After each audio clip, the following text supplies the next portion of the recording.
ازيكم طلبه التانية؟ السلام عليكم، مستر احمد الشاذلي، مدرس فلسفه علم النفس. باذن الله النهارده هنشرح مع بعض منهج المنطق كله. عاوزك تكون مركز معايا، ان شاء الله هنشرح كل حاجه بالتفصيل، واي حاجه ما تفهمهاش يا ريت تكتبها لي في التعليقات تحت، وهنحاول بقدر الامكان ان احنا نرد على كل اسئلتكم.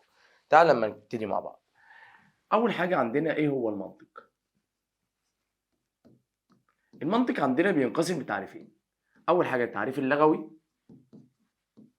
وتاني حاجه عندنا حاجه اسمها التعريف الاصطلاحي. خليك واخد بالك بقى ان التعريف اللغوي للمنطق عندنا بينقسم للغتين. اول لغه عندنا في اللغه العربيه، وتاني حاجه عندنا في اللغه اليونانيه. تعالى بس لما نخلص اللغه العربيه الاول، وبعد كده نخش على تعريف المنطق في اللغه اليونانيه. تعريف المنطق في اللغه العربيه قال لك هي كلمه مشتقه من النطق.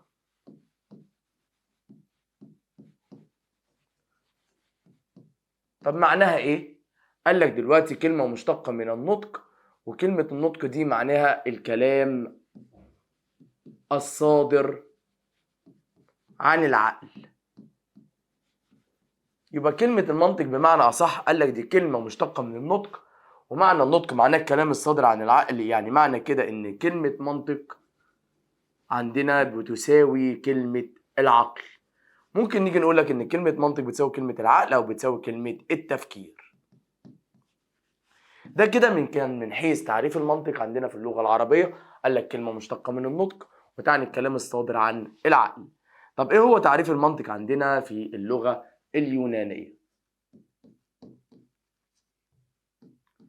تعريف المنطق عندنا في اللغة اليونانية بيقول لك إن المنطق في اللغة اليونانية هو إيه؟ هي كلمة بمعنى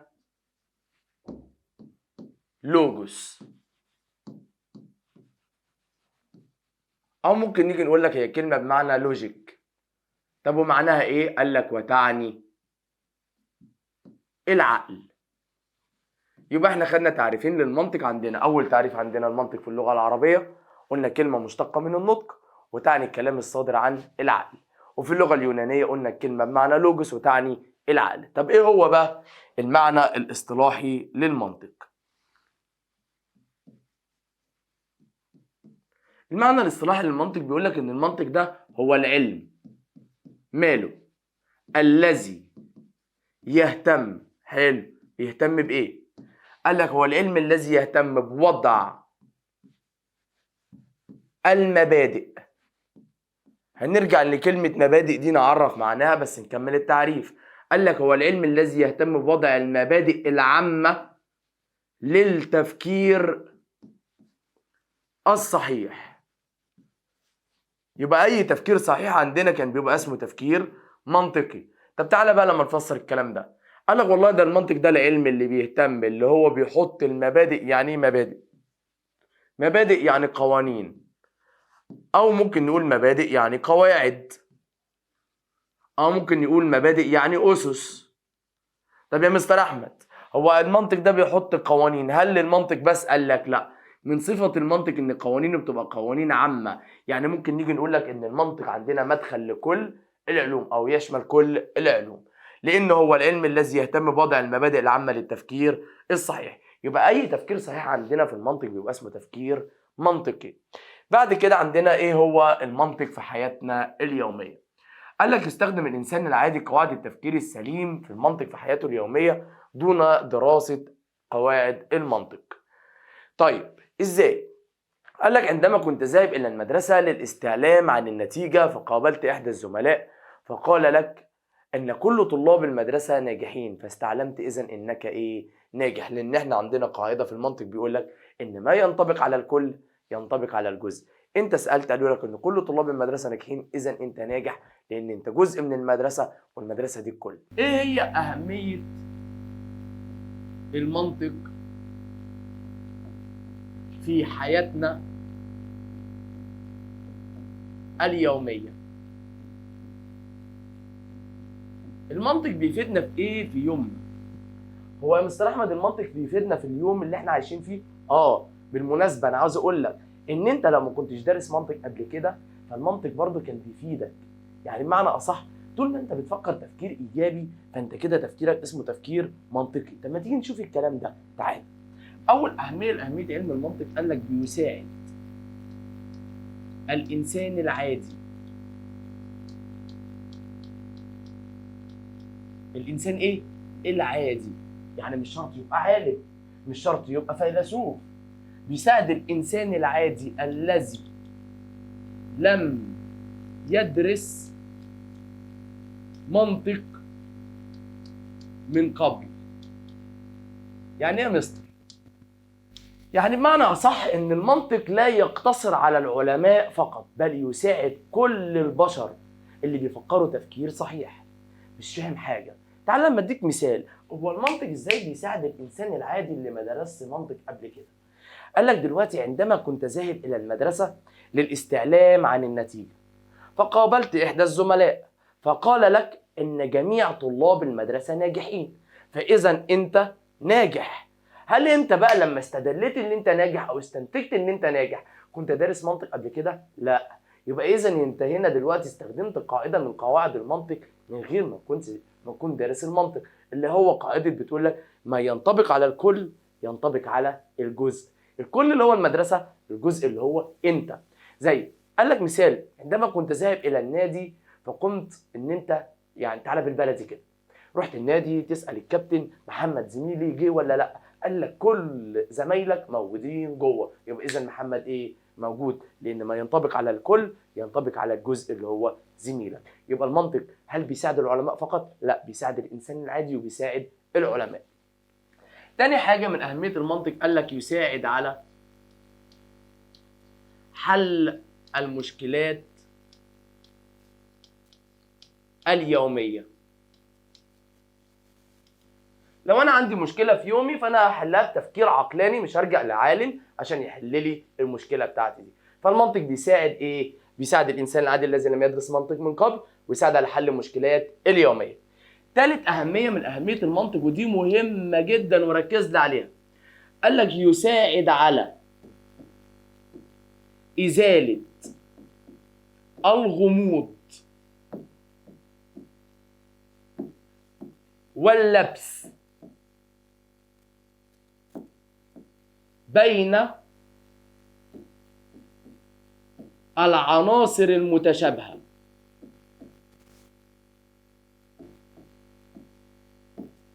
والله يا باشا قال لك ان المنطق بيساعد ان هو بيشيل لك الغموض، يعني الكلام الغير واضح، واللبس يعني التداخل والتشابه بين العناصر المتشابهة. ازاي يا مستر؟ تعالى ما افهمك. لما اجي اقول لك والله يا باشا ده انا امتلك عقار، فهيجي في مخيلاتك حاجتين، ان ده راجل غني وعنده بناء، عنده فيلا، عنده بيت، عنده قصر. فطلعت في الاخر ان انا ماشي بعلاج عقار طبي. فهنا بقى بالتالي المنطق بيوضح الغموض اللي موجود في اللغه. تاني حاجه المنطق بيساعد على ايه؟ قال لك والله بيساعد على ازاله الغموض واللبس بين العناصر المتشابهه. طب كلمه تانيه يا مستر، زي جبن، ممكن يبقى ليها معنيين، ممكن تبقى اكل وممكن تبقى خوف. يبقى خدنا كم اهميه للمنطق؟ 3. اول حاجه بيساعد الانسان العادي الذي لم يدرس منطق من قبل. تاني حاجه بيساعد على حل المشكلات اليوميه. تالت حاجه بيساعد على ازاله الغموض واللبس بين العناصر المتشابهه. انا ازلت غموض واللبس بين عناصر متشابهه، هقع في خطا؟ اكيد لا. فرقم ايه؟ 4 قال لك المنطق بيساعد عليها عدم الوقوع في الخطا. حلو، ما وقعتش في غلط، وربنا ما يوقعنا في غلط ابدا. هوصل لنتيجه صحيحه ولا غير صحيحه؟ يبقى رقم 5 المنطق بيساعد عليها، قال لك الوصول الى النتائج الصحيحه. يبقى هنا دلوقتي ملخص سريع عشان نخش على الجزئيه اللي بعدها. المنطق بيساعد على كام حاجه؟ 5. 1 يساعد الانسان العادي الذي لم يدرس منطق من قبل. 2 يساعد على حل المشكلات اليوميه. 3 يساعد على ازاله الغموض واللبس بين العناصر المتشابهه. 4 عدم وقوع في خطا. 5 وصول لنتائج صحيحه. تعال ما نشوف الكلام ده. يلا. المنطق في حياتنا اليوميه، قال لك يستخدم ايه؟ يستخدم الانسان العادي قواعد التفكير السليم اللي هو المنطق في حياته اليوميه دون اي دراسه لعلم المنطق. عندما يفكر الانسان العادي في حل مشكله ما يستعرض في ذهنه الحلول المختلفة للمشكلة.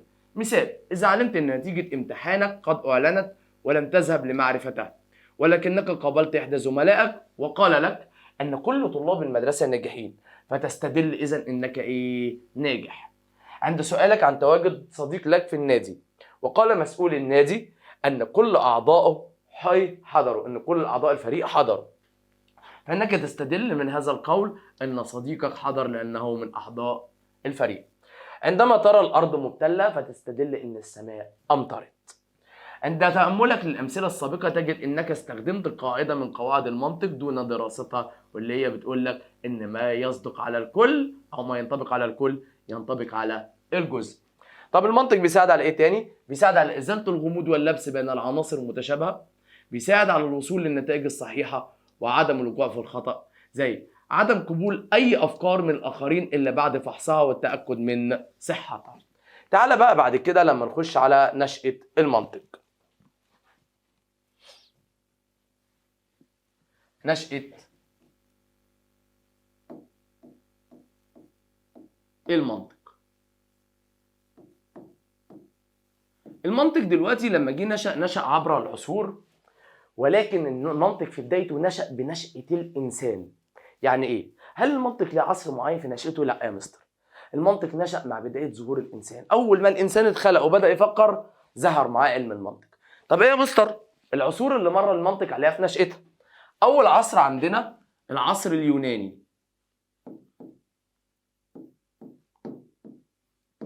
العصر اليوناني ده عند مين؟ قال لك عند واحد مشهور جدا كلكم هتحبوه السنة دي والسنة الجاية، وربنا يستر على الكلام اللي أنا بقوله ده. واحد اسمه أرسطو.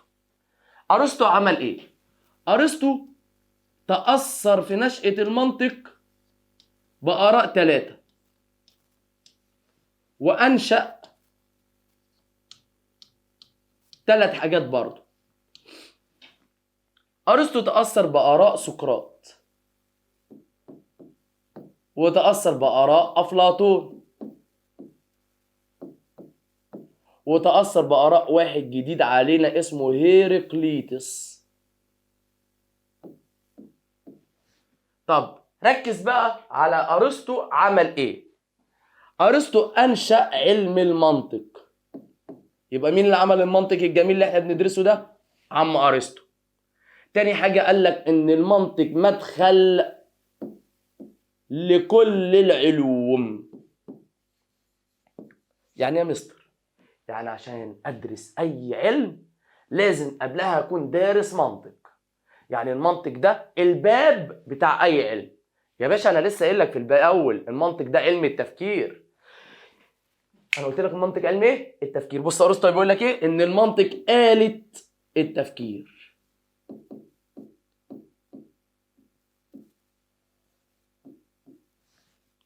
ده كده من حيث أرسطو. طب تعالى بقى لما نشوف المنطق ونشأته في بلاد اليونان. عند أرسطو ارتكز أرسطو في وضع علم المنطق على أفكار هيراقليطس وسقراط وأفلاطون. قال لك يؤدي الوضع الحقيقي لعلم المنطق اللي حط لنا المنطق ده أرسطو. عرف المنطق بأنه آلة للتفكير، جعل المنطق مدخل لكل العلوم. تعالى بقى لما نخش بعد كده على علماء المسلمين. علماء المسلمين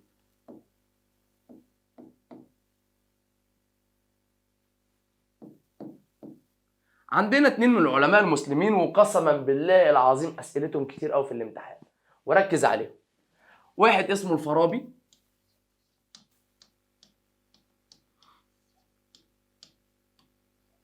واحد اسمه الغزالي. وخلي بالك الغزالي أسئلته أكتر من الفارابي في الامتحانات، ماشي؟ الفارابي بيقول لك إيه؟ بيقول لك إن المنطق هو اللغة الفوقية، أو بين قوسين كده اللغة العليا للعلماء. يعني الأداة اللي بيستخدمها العلماء في التفكير وفي الكلام من رأي الفارابي هو المنطق. طب الغزالي بيقول لك إيه؟ الغزالي بيقول لك لا يوثق بعلمه من لا يدرس منطق.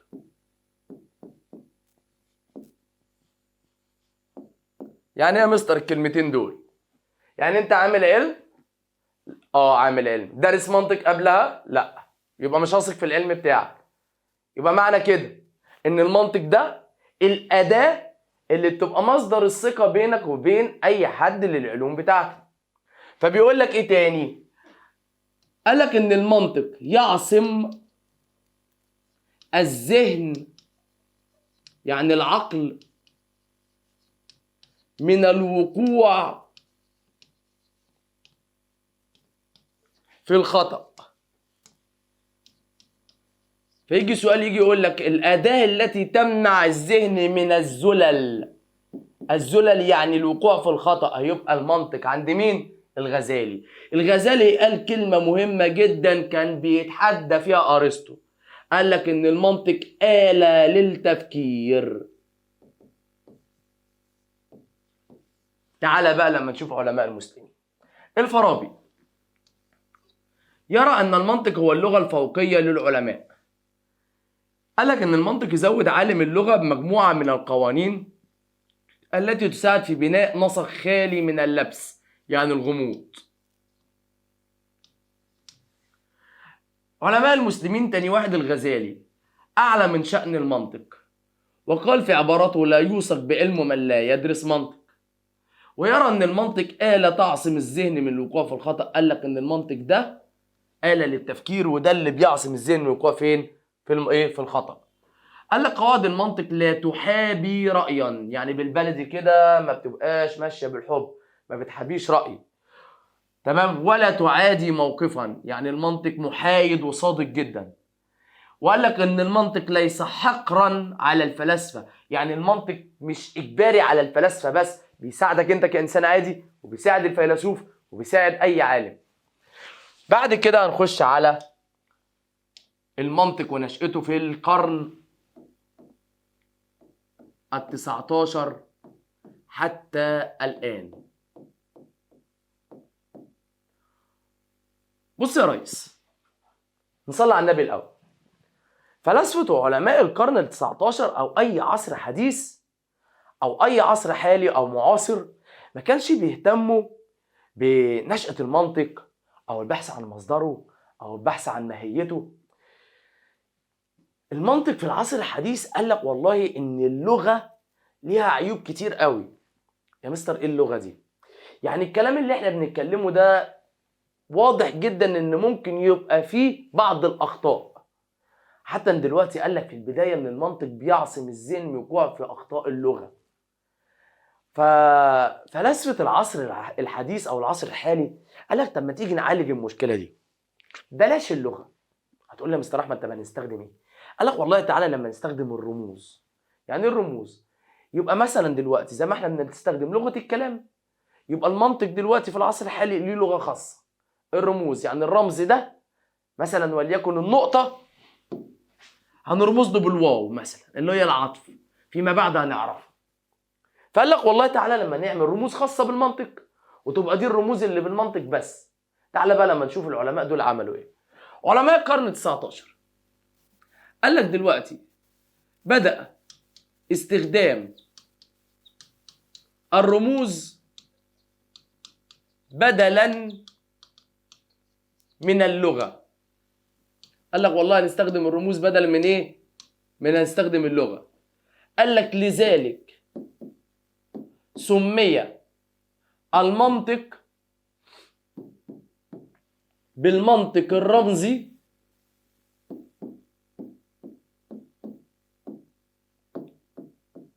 أو الرياضي. سمي المنطق ساعتها بالمنطق الرمزي أو المنطق الإيه؟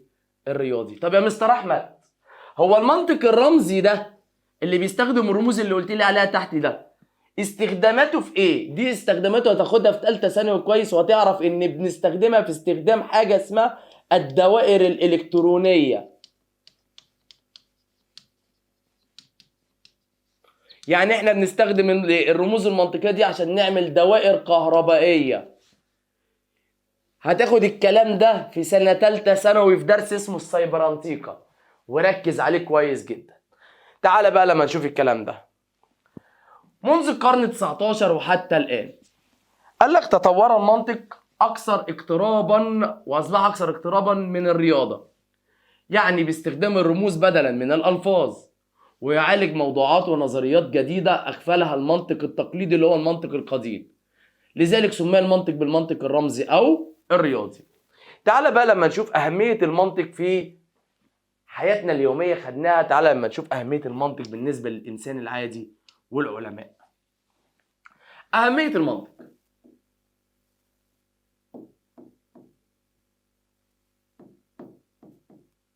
المنطق عامه بيساعد على 5 حاجات.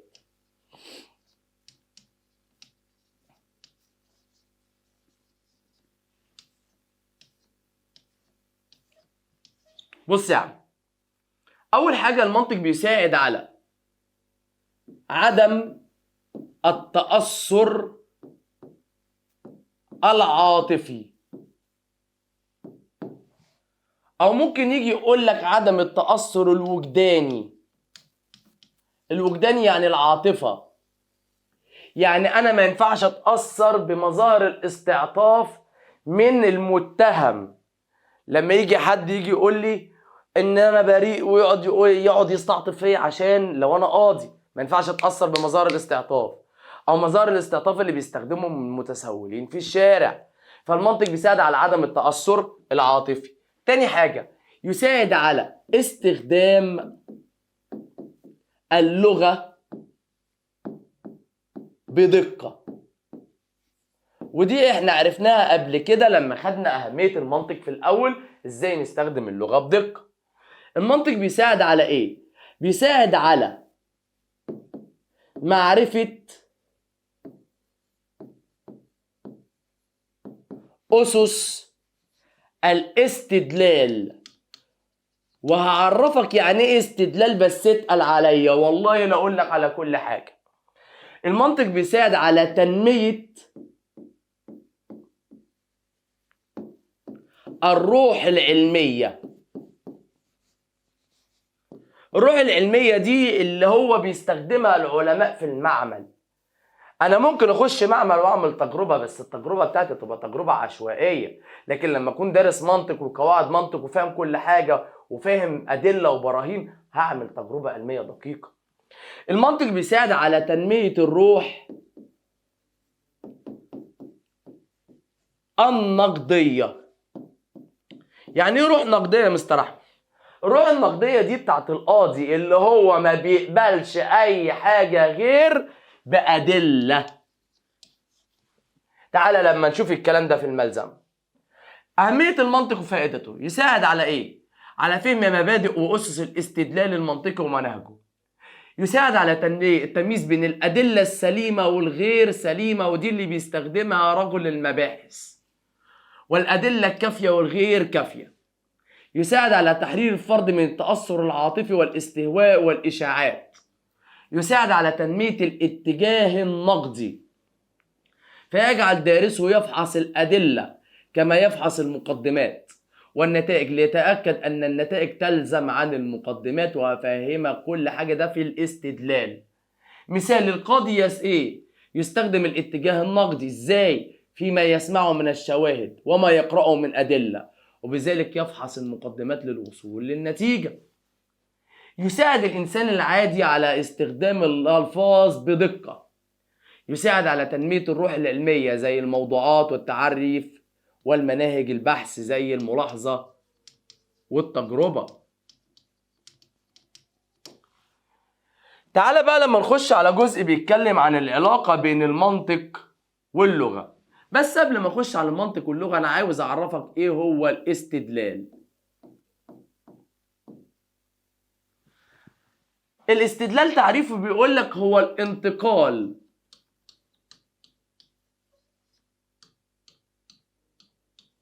من المعلوم إلى المجهول،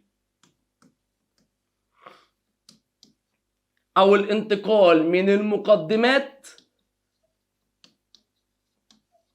لحاجة اسمها النتيجة. بالبلدي كده المقدمات دي إيه؟ معلوم، حاجة عندي موجودة. طب النتيجة دي إيه؟ مجهول. طب تعالى لما افهمك. رأيت الأرض مبتلة.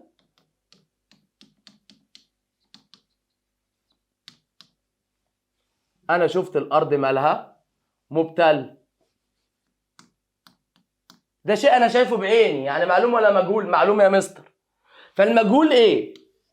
إن السماء أمطرت. أنا شفت السماء بتمطر؟ لا. طب مثال تاني. رأيت السماء ملبدة بالغيوم، مليانة سحب، فهستدل إن السماء هتمطر. يبقى ده انتقال من المعلوم للإيه؟ للمجهول. ده استدلال. طب تعالى بقى لما نشوف إيه هي العلاقة بين المنطق واللغة. بص يا عم، صل على النبي. ايه هو العلاقة بين المنطق واللغة؟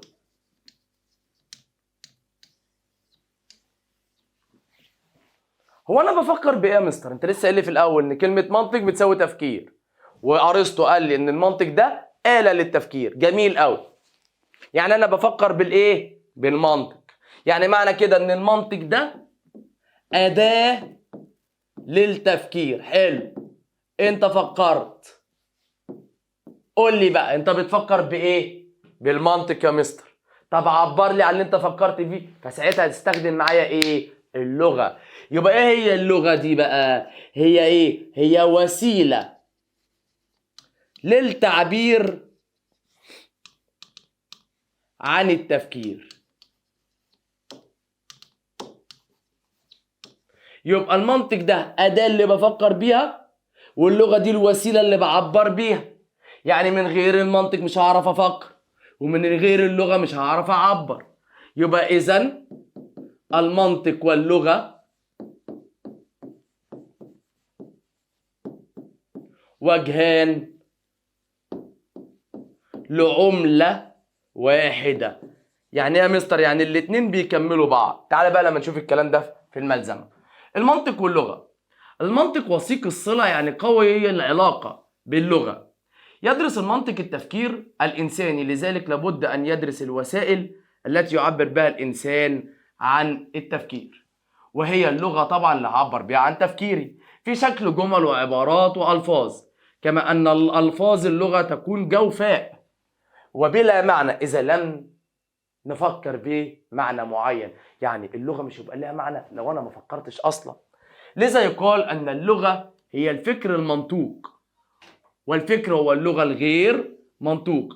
إذن الفكر واللغة وجهان لعملة واحدة. تعال بقى لما نخش على الاستدلال. إيه هو الاستدلال؟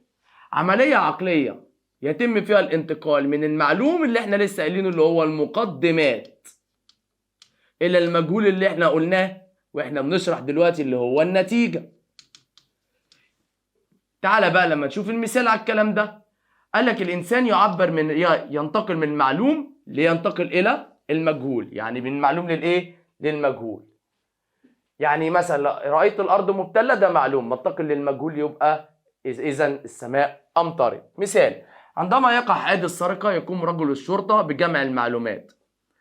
من تردد على العمارة أثناء وقوع السرقة، طريقة دخول المنزل المسروق، رفع البصمات ليصل إلى السارق المجهول. كده احنا خلصنا أول درس منطق معانا. تعال بقى نكمل الدرس التاني. تعال بقى لما نكمل مع بعض الدرس التاني بيتكلم عن حاجة اسمها الحدود المنطقية. ايه هو الحدود المنطقية؟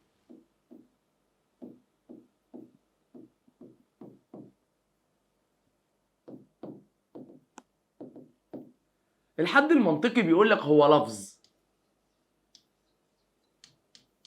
أو عدة ألفاظ يصلح أن يكون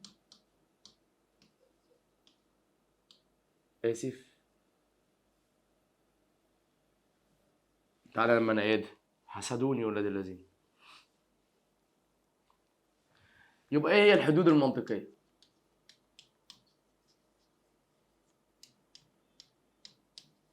قالك الحد المنطقي هو لفظ أو عدة ألفاظ يصلح أن يكون طرفا في القضية. سامحني على الخط بس صدقني هتفهم. زي لما اجي اقول لك دلوقتي احمد مدرس، دي كلها على بعضها اسمها حد منطقي. جملة كده كلها على بعضها اسمها ايه؟ حد منطقي. طب متكونة من كم مقطع؟ مقطعين، احمد ومدرس. المقاطع دي عندنا اسمها الفاظ. يبقى ده لفظ وده ايه؟ لفظ. طب تعالى تاني. القاهرة عاصمة مصر، دي كلها على بعضها اسمها حد منطقي. طب مكونة من كام لفظ؟ قسم مقاطع يا عم. مالها؟ القاهرة، مالها؟ عاصمة مصر. يبقى ده لفظ وده لفظ، يبقى ده حد منطقي مكون من لفظين. طيب ايه هي بقى انواع الحدود؟ الحدود عندنا بتنقسم لاتنين، من حيث الكم ومن حيث الكيف. انا بحب ابتدي من حيث الكيف الاول. تعالى بقى لما نشوف من حيث الكيف، عندنا بينقسم لنوعين، حد موجب وحد سالب. تعالى بقى لما نشوف ايه الفرق ما بينهم. الحد الموجب هو الحد الذي يحمل صفة من الصفات الموجبة. يبقى الحد الموجب ده الحد اللي بيحمل صفة من الصفات الايه؟ الموجبة. هفهمك بس كمل معايا. الحد السالب هو الحد الذي يغيب فيه صفة من الصفات الموجبة. يبقى الحد السالب ده الحد اللي بيغيب فيه صفة من الصفات الموجبة. بيغيب بيها من الصراحة. قال لك بغيب بحاجتين، بلا وغير. ينفع ليس يا مستر؟ لا ما ينفعش. ليس لا تسلب الحدود. طب اديني مثال. الحد الموجب زي امين، اسلبها لي يا مستر هتبقى غير امين. ذكي هتبقى غير ذكي. انسان عنده صفة الانسانية الايجابية يبقى لا انسان. اعمى يا مستر ده اعمى يعني كلمة مش حلوة فيها اداة سلب، لا يبقى حد موجب. هنا لا اعمى. ده كده من حيث الكم. طيب من حيث ده كده من حيث الكيف. من حيث الكم ايه بقى يا مستر؟ من حيث الكم عندنا نوعين من الحدود. عندنا حد كلي وعندنا حد جزئي. ايه هو الحد الكلي بقى؟ الحد الكلي هو الحد الذي يطلق على مجموعة من الأفراد ولهم نفس الصفات. يبقى الحد الكلي ده الحد اللي بيطلق على مجموعة من الناس وكلهم مشتركين في صفة. هعرفك بالأمثلة بس اتقل. الحد الجزئي هو الحد الذي يطلق على فرد واحد فقط بعينه. يعني ايه؟ لو جيت قلت لك كلمة زي كلمة برج، الصفة دي بتطلق على حد واحد بس ولا أبراج كتير؟ أبراج كتير يا مس. برج ايفل، برج القاهرة، برج أي برج، حتى لو برج حمام. يبقى ده حد كلي ولا جزئي؟ كلي. طب ايه رأيك بقى لو جيت قلت لك برج القاهرة؟ حد كلي ولا جزئي؟ لا خصصتها. بقت جزء يا مستر. طيب مدرسة حد كلي. طب رحت انا قايل لك دلوقتي مدرسة السلام، حد هنا جزئي. محيط حد كلي، محيط هادي حد جزئي. على فكرة ممكن يجي يقول لك حد كلي او حد عام او حد جزئي او حد خاص.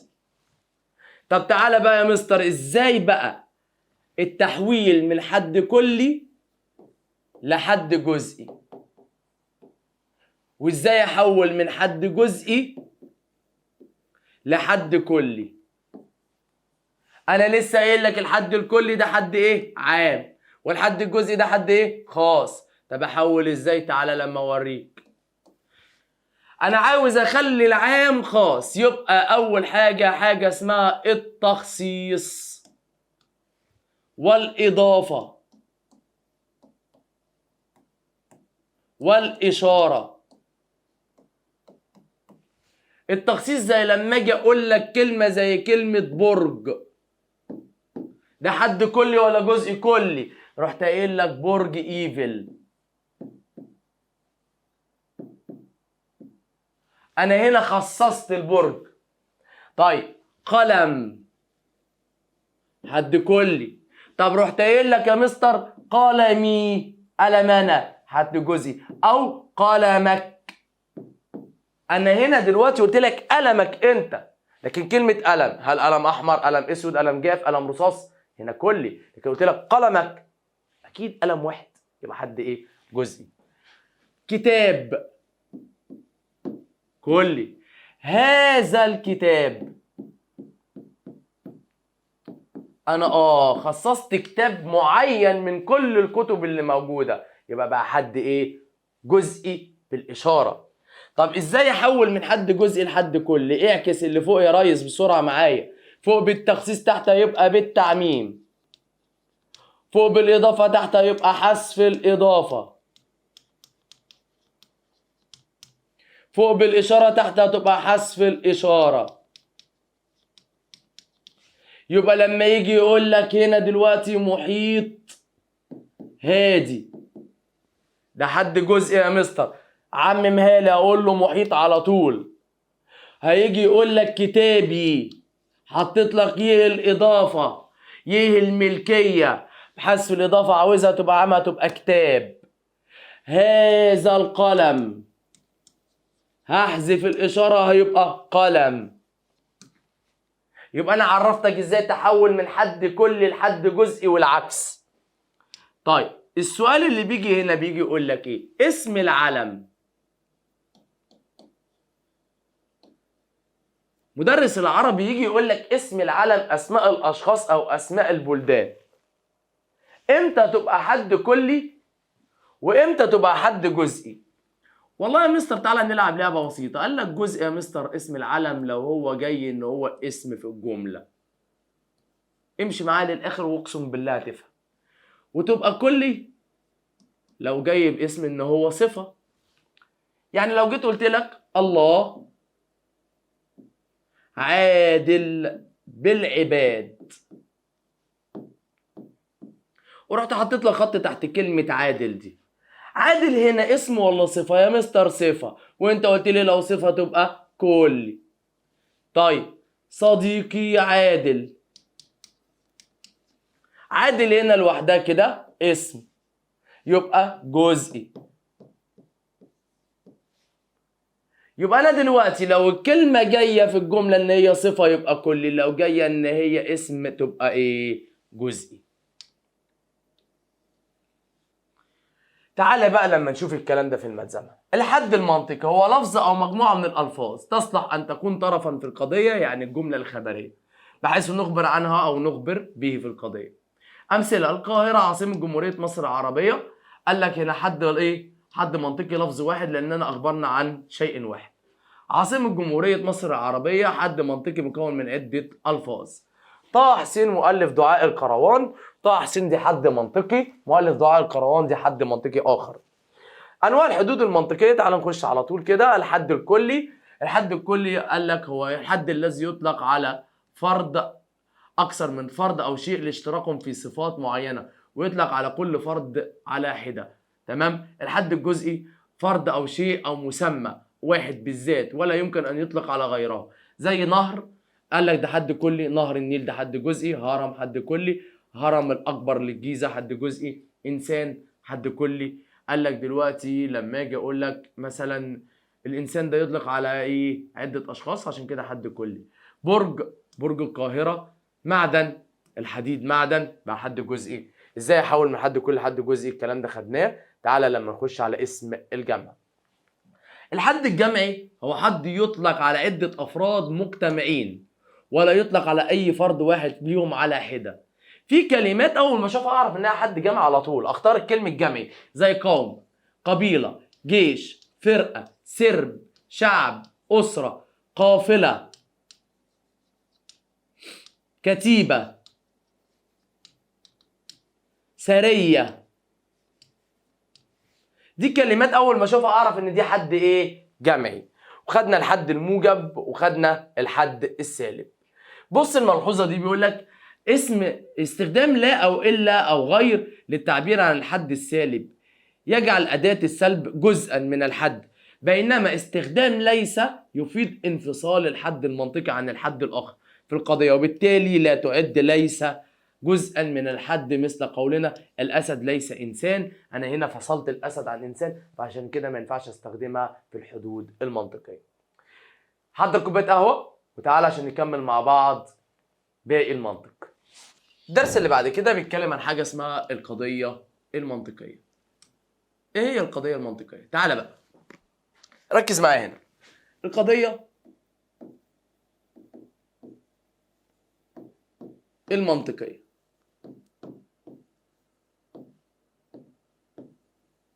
قال لك ان قضيه منطقيه هي جمله خبريه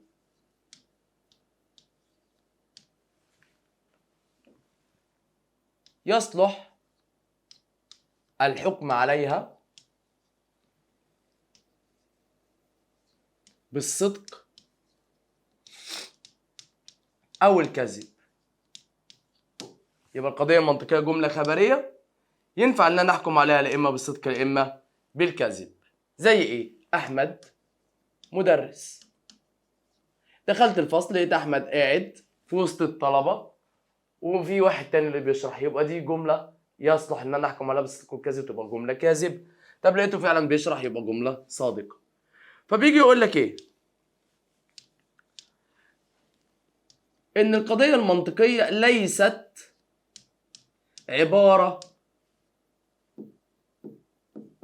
انشائيه. القضيه المنطقيه ليست عباره ايه؟ انشائيه. ايه يا مستر احمد العبارات الانشائيه؟ بص يا عم، العبارات الانشائيه عندنا ايه؟ واحد، الامر، النهي، الاستفهام، التمني، التعجب. الامر زي لما اجي اقول لك ذاكر دروسك. النهي زي لما اجي اقول لك لا تكذب يا كذاب. الاستفهام زي لما اجي اقول لك كم عمرك.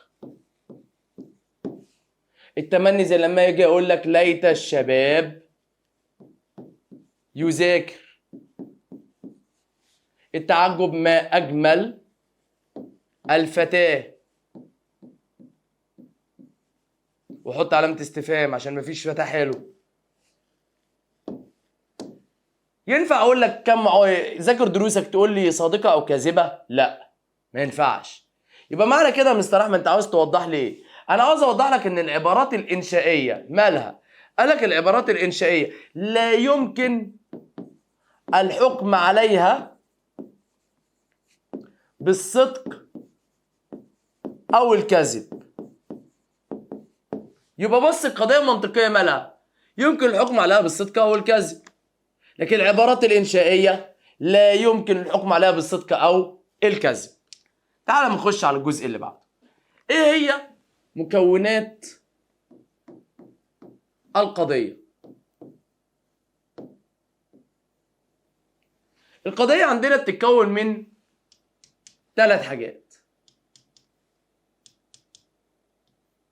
موضوع ومحمول ورابطة. وركز على الجزء ده كويس جدا عشان بيجي في الامتحان كتير يا بيه. ايه هو الموضوع؟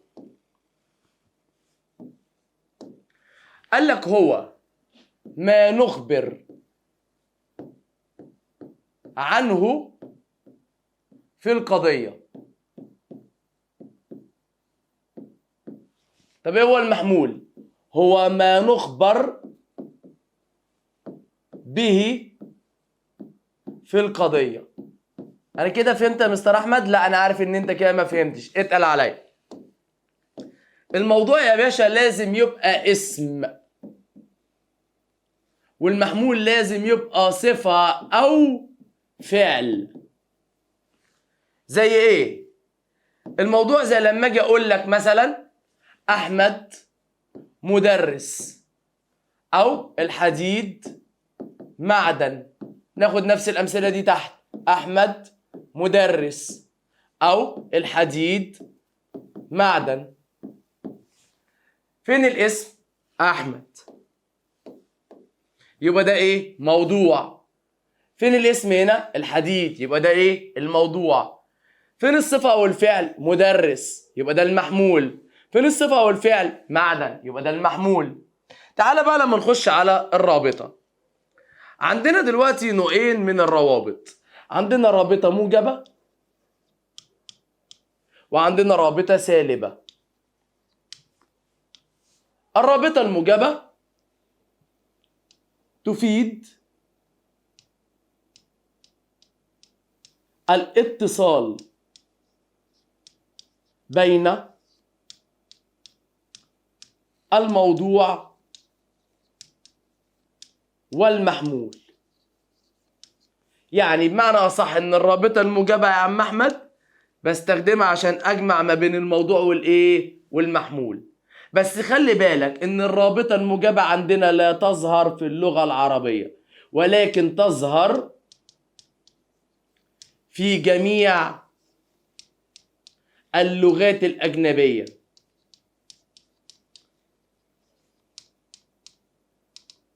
يعني ايه يا مستر؟ تعال ما افهمك. يعني عندنا في الانجليش عندنا فيرب تو بي بنيجي نقول the iron is metal. ترجم كده: the iron يعني الحديد، is يعني يكون، metal يعني معدن. فلازم نكتب is دي اللي هي بتربط ما بين الموضوع اللي هو الحديد والمحمول اللي هو معدن. لكن عندنا في اللغة العربية هل بنستخدم أفعال مساعدة زي is؟ لا، بنقول الحديد معدن. فعشان كده الرابطة الموجبة لا تظهر في اللغة العربية. الرابطة السالبة قال لك تستخدم للفصل بين الموضوع والمحمول. بستخدمها عشان افصل بين الموضوع والمحمول. طب بفصل بيها يا مستر؟ انا بفصل بلا وليس. في الحدود المنطقية قلت لك مفيش ليس. ليس لا تسلب الحد ولكن تسلب القضية، وهنا العكس تماما، ما ينفعش نستخدم غير. طب ما تيجي نشوف مثال يا عم. تعال اديك مثال. زي لما اجي اقول لك ان الخشب ليس معدن. ها، فين الموضوع؟ الخشب اسم موضوع. فين المحمول؟ معدن عشان اسم، عشان ايه؟ قصدي صفة. طب ليس رابطة، بس كده اخد صفر سالبة. يبقى انا عرفتك ايه هو الموضوع وايه هو المحمول وايه هي الرابطة. تعالى لما نشوف ايه هي انواع الروابط، وركز معايا في الجزء ده كويس جدا جدا. انواع الروابط عندنا رابط اسمه رابط العطف او الفصل، قصدي الوصل، انا اسف. وعندنا رابط اسمه رابط الشرط او اللزوم. وعندنا رابط اسمه رابط الفصل. وعندنا رابط اسمه رابط النفي او السلب.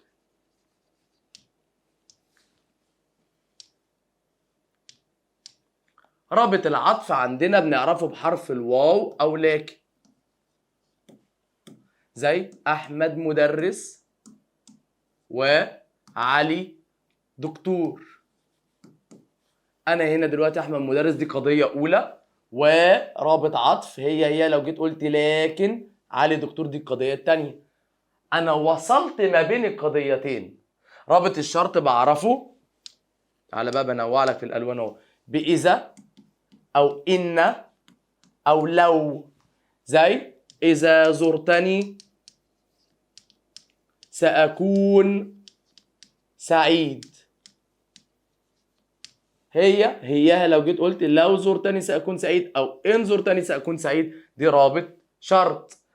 رابط الفصل بفصل بإما أو، زي إما أن أذاكر أو ألعب.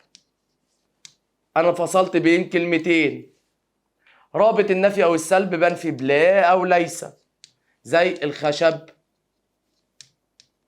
ليس معدن. تعال بقى لما نخش على الجزء اللي بعد كده اللي بيتكلم عن أنواع القضايا. عندنا نوعين من القضايا وركز عليهم كويس جدا، بيجي عليهم أسئلة كتير. عندنا قضية اسمها قضية بسيطة، وعندنا قضية اسمها قضية مركبة.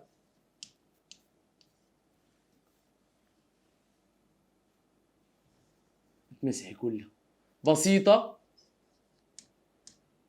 وعندنا قضية مركبة زي ما لسه قايلين. معلش استحملني بس والله بحاول ان اطلع لك او افضل حاجة. القضية البسيطة هي القضية التي تتكون من معنيين مفردين أو موضوع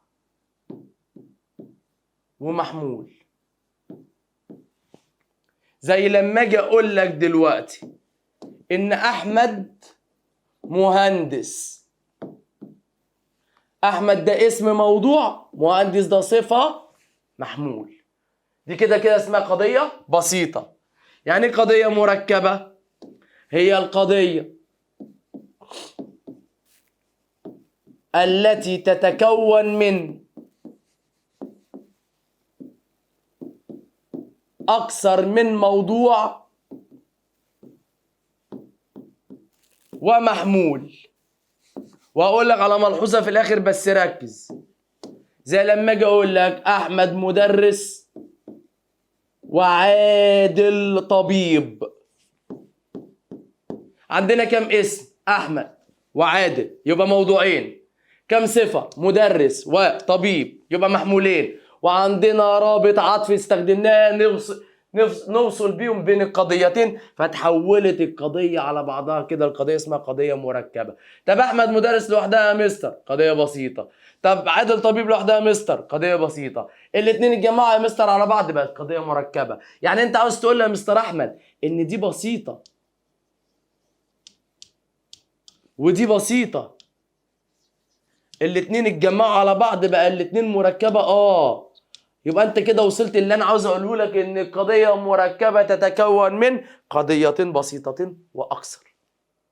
تعال لما نخش على الباقي. عندنا حاجة اسمها قضية تكرارية، وعندنا قضية اسمها متناقضة، وقضية اسمها عرضية، وقسما بالله لازم منها في الامتحان.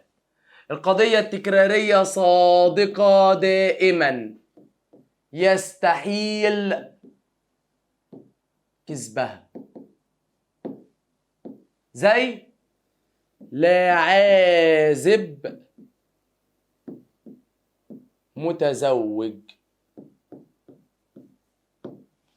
دي قضية صادقة دائما مستحيل تكذب. مفيش عازب متجوز. أو الأرملة من مات زوجها. دي قضية صادقة دائما مستحيل كذبها. ايه هي القضية المتناقضة؟ قال لك هي قضية كاذبة دائما يستحيل صدقها.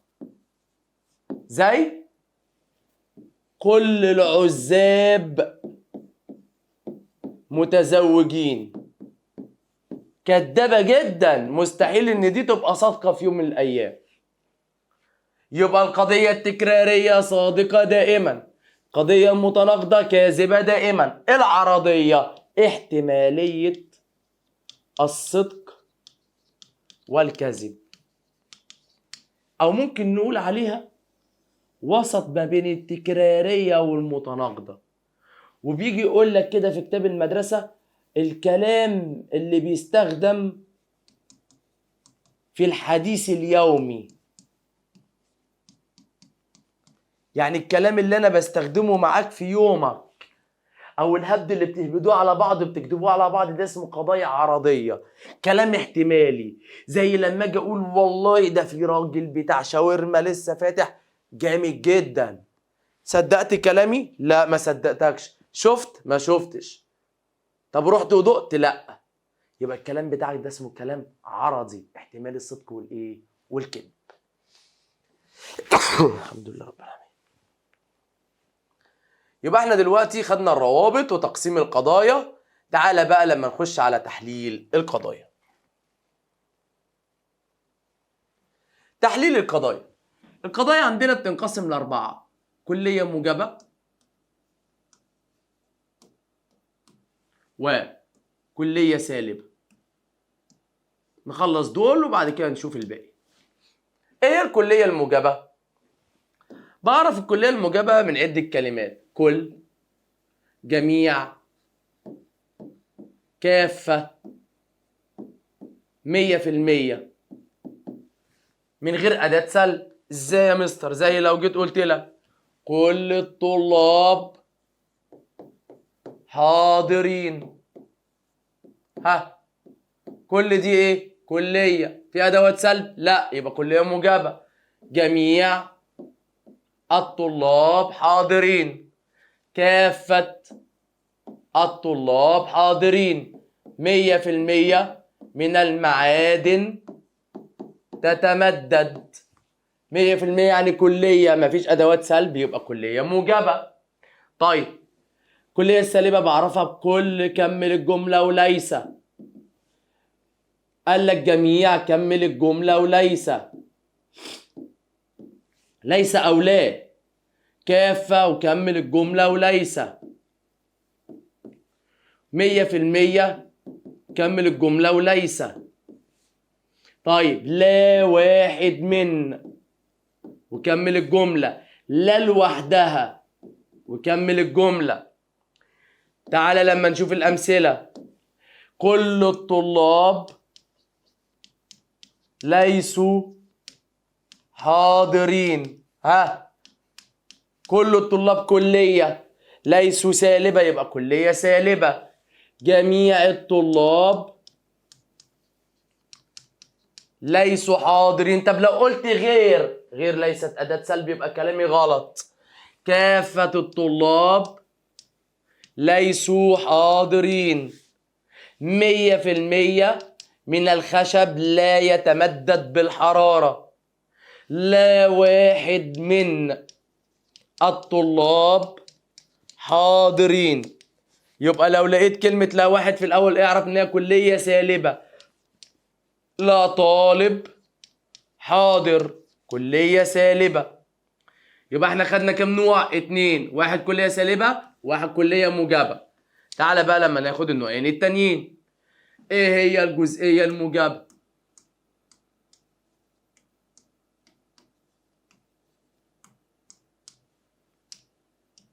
وايه هي الجزئية السالبة؟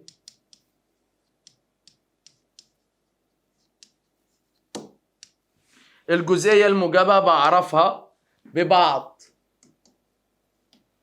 أو معظم أو كثير من أو قليل من.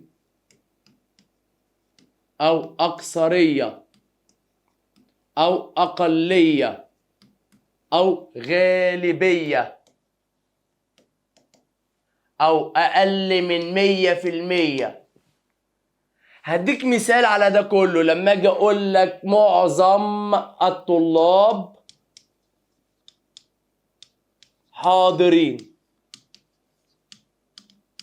معظم دي جزئية، في أداة سلب لا، يبقى جزئية موجبة. طب كثير من الطلاب حاضرين، كتير مننا حاضرين، كتير دي جزئية ولا كلية؟ جزئية يا مستر، مش كله حاضر يا بابا، جزء منكم حاضر. طيب نفس الكلام ده، بعض ده والكلام اللي فوق الجميل ده هحطه هنا جنبه لا أو ليس، بقى جزئية سالبة. زي كثير من الطلاب ليسوا حاضرين. كثير جزئية، ليسوا سالبة، بقت جزئية سالب. يا مستر في شواذ في السوالب؟ لو لقيت لا كل، ما كل، ليس كل، ليس بعض، لا بعض، ركز على دول لان قسما بالله اللي دول هيلعب بيهم في الامتحان. لما اجي اقول لك ما كل الطلاب حاضرين، طب تعالى بص المثال ده، بيقول لك ليس كل ما يلمع ذهب.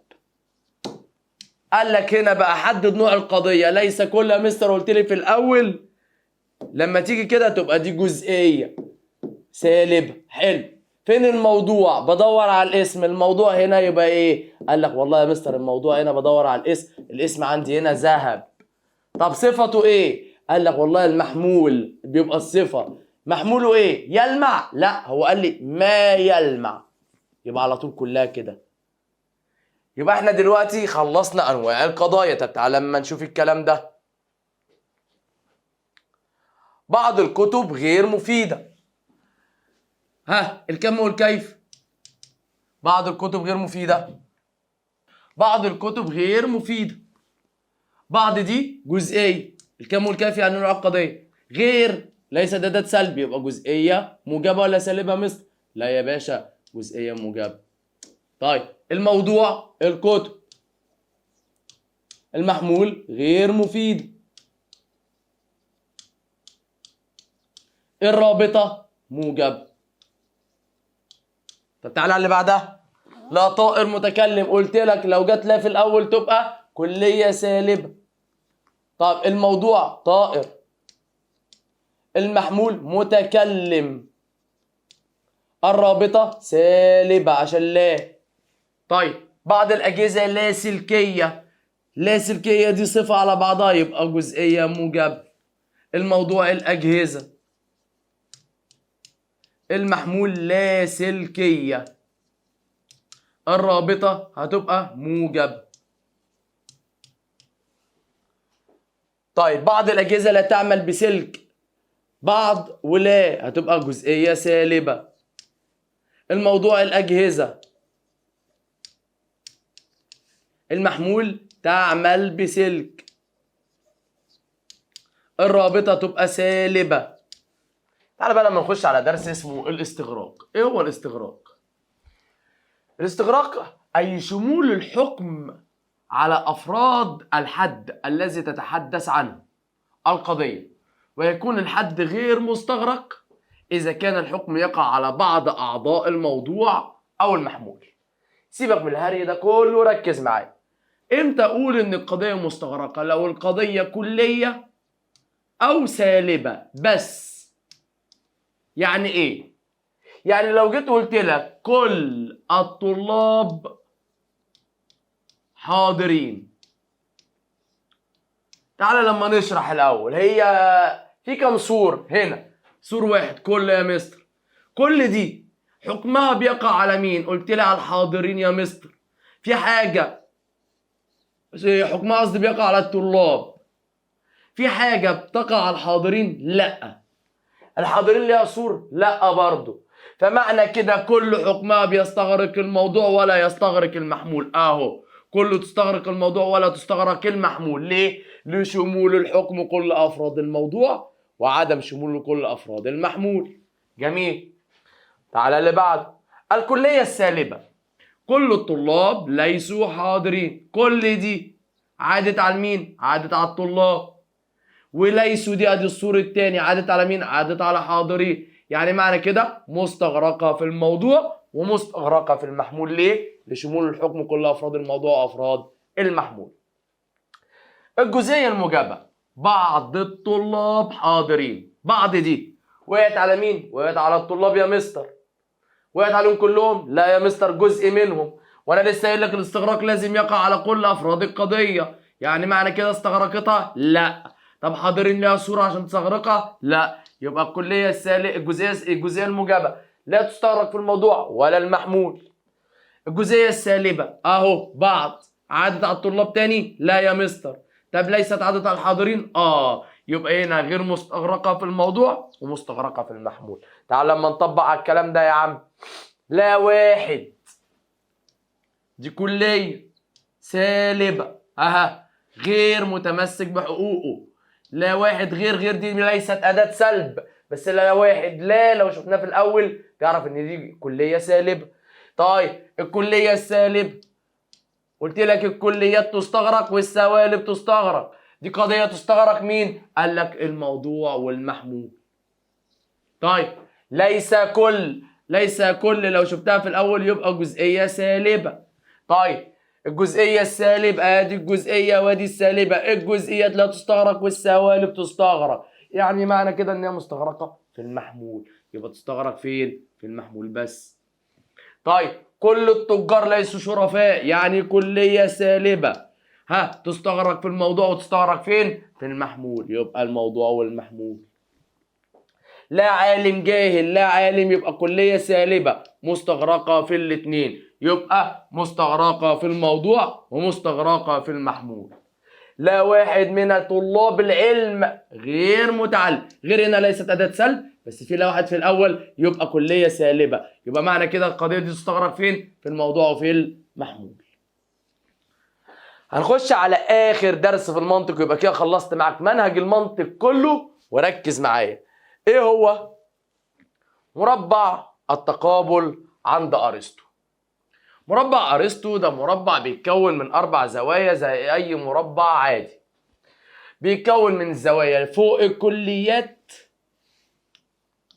وتحت الجزئيات.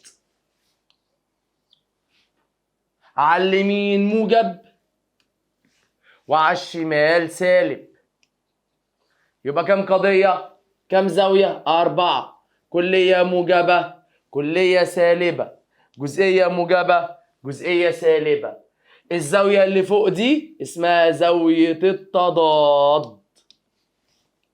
الزاوية اللي تحت دي اسمها الدخول تحت التضاد. الزاويتين اللي عكس بعض دول اسمها زاوية التناقض. الزاوية دي اسمها التداخل. هي ودي اسمها التداخل. مش فاهم حاجة. تعالى لما اقول لك. ما بين الكلية الموجبة والكلية السالبة الزاويتين دول دي حاجة اسمها تضاد. وما بين الجزئية الموجبة والجزئية السالبة اللي تحت دي حاجة اسمها الدخول تحت التضاد. طيب الاتنين اللي عكس بعض دول اللي ما بين الكلية الموجبة والجزئية السالبة والكلية السالبة والجزئية الموجبة ده اسمه تناقض. ما بين الكلية الموجبة والجزئية الموجبة والكلية السالبة والجزئية السالبة الأربعة دول اسمهم تداخل. طب تعالى بقى لما نشوف حكم كل واحدة فيهم. حكم التناقض. التناقض بيقول لك لا يصدقان معا ولا يكذبان معا. يعني الاتنين ولا بيصدقوا مع بعض ولا بيكذبوا مع بعض. يعني إذا صدق أحدهما كذبة الأخرى. يعني لو واحدة صادقة التانية كاذبة، ولو واحدة كاذبة التانية صادقة. تعال لما نشوف مثال. لا طالب حاضر على فرض كذب هذه القضية، هات حكم ما يقابلها بالتناقض. لا طالب حاضر، أول حاجة بعملها بحدد نوع القضية. لا طالب حاضر دي كلية سالبة. تعال ادي هنا كلية موجبة، هنا كلية سالبة، هنا جزئية موجبة، هنا جزئية سالبة. طيب لا طالب حاضر دي مكانها فين؟ مكانها هنا في الكلية السالبة. لا طالب حاضر. هعمل دي كده اهي. حلو. قال لك على فرض انها كاذبة، راح كاتب تحتها كاذبة على طول. فدي الاصل. عاوز حكم ما يقابلها بالتناقض. التناقض كده يا مستر اهو. اهو يعني همشي كده. يعني عاوزنا نجيب الجزئيه الموجبه، فهتبقى بعض الطلاب حاضرين. طيب قال لك على فرض كذبها، احنا قلنا لو واحده كاذبه الثانيه صادقه. اللي بعدها حكم التضاد. التضاد بيقول لك لا يصدقان معا وقد يكذبان. يعني لا يصدقان معا، يعني لو واحدة صادقة التانية كاذبة، واللي بيجي بعد كلمة وقد بيبقى مجهول. وقد يكذبان يعني إذا كذب أحدهما كانت الأخرى مجهولة أو غير معروفة. كافة المعادن تتمدد بالحرارة، يبقى كلية موجبة. تعالى أهو، كلية موجبة، كلية سالبة، جزئية موجبة، جزئية سالبة. طيب كافة المعادن تتمدد بالحرارة، تبقى الكلية موجبة مكانها ايه؟ اهي كافة المعادن تتمدد بالحرارة. على حكم انها ايه؟ كاذبة، هكتب تحتيها كدابة. هات حكم ما يقابلها بالتضاد ولا بالتضاد، يبقى الزاوية دي. يبقى انا ايه؟ همشي كده اهو يا مستر. يعني عاوزني اجيب الكلية السالبة، يعني كل المعادن أو كافة المعادن لا تتمدد بالحرارة. طيب التضاد بيقول لك لو واحدة كاذبة التانية تبقى مجهولة. أهي يا مستر أحمد. اللي بعدها حكم الدخول تحت التضاد. بيقول لك لا يكذبان معا وقد يصدقان. يعني لا يكذبان معا يعني لو واحدة كاذبة التانية صادقة، وقد يصدقان يعني لو واحدة صادقة التانية ايه؟ مجهولة. طيب بيقول لك ما كل الطلاب حاضرين. على فرض كتبها هتحكم ما يقابلها بالدخول تحت التضاد. طيب جزئية دي ايه؟ جزئية سالبة. ادي كلية موجبة، كلية سالبة، جزئية موجبة، جزئية سالبة. ما كل الطلاب حاضرين. على فرض ايه؟ كسبها، يبقى هكتب كاذب. عاوز حكم ما يقابلها بالدخول تحت التضاد، يبقى همشي كده اهو. يبقى هو عاوزنا نجيب الجزئيه الموجبه، هتبقى بعض الطلاب حاضرين. على فرض انها كاذبه، قال لك لو واحده كاذبه في الدخول تحت التضاد يبقى الثانيه صادقه. اخر حكم، حكم التداخل. حكم التداخل بيقول لك اذا صدقت القضيه الكليه صدقت القضيه الجزئيه، واذا كذبت القضيه الجزئيه كذبت القضيه الكليه، واذا كذبت الكليه كانت الجزئيه مجهوله، واذا صدقت الجزئيه كانت الكليه مجهوله. طب ما تيجي نشوف الكلام ده، بس بدل ما هي بالتضاد هنا نخليها بالتداخل. بيقول لك كافة المعادن تتمدد بالحرارة على فرض كذب هذه القضية، هتحكم ما يقابلها بالتداخل. هنكتب هنا كلية موجبة، كلية سالبة، جزئية موجبة، جزئية سالبة. كافة المعادن تتمدد بالحرارة دي كلية موجبة، هنكتب هنا كافة المعادن تتمدد بالحرارة. حولها لكلية عاوزها هنا بايه بقى؟ بالتداخل. اهو التداخل يعني هنزل كده، هتبقى بعض المعادن تتمدد بالحرارة. على فرض انها كاذبة هكتب هنا كاذبة. طب في التداخل بيقول لي ايه؟ اذا كذبت الكلية كانت الجزئية ايه؟ مجهولة. يبقى اللي تحت دي على طول مجهولة. مثال عام بقى يشمل الاربع قضايا.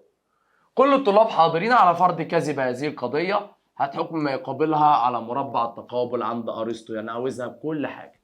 تعالى كده بنعمل كلية موجبة، كلية سالبة، جزئية موجبة، جزئية سالبة. دي أول خطوة. تاني خطوة بحدد نوع القضية. كل الطلاب حاضرين هتبقى كلية موجبة، بحطها هنا. كل الطلاب حاضرين. حلو. يعني دي النقطة الأساسية. وهو عاوز حكم كله، يعني همشي كده وهمشي كده، هنزل كده وهمشي كده، يعني همشي مع الأسهم. حول بقى الكلية سالبة، هتبقى كل الطلاب ليسوا حاضرين. وهنا بعض الطلاب حاضرين. وهنا بعض الطلاب ليسوا حاضرين. قالك على فرض ان هي ايه؟ كاذبه. ادي اهي كاذبه. تعالى بقى اسهل حاجه تجيبها التناقض. ده التناقض. التناقض بيقول لك لو واحده كاذبه الثانيه هتبقى صادقه.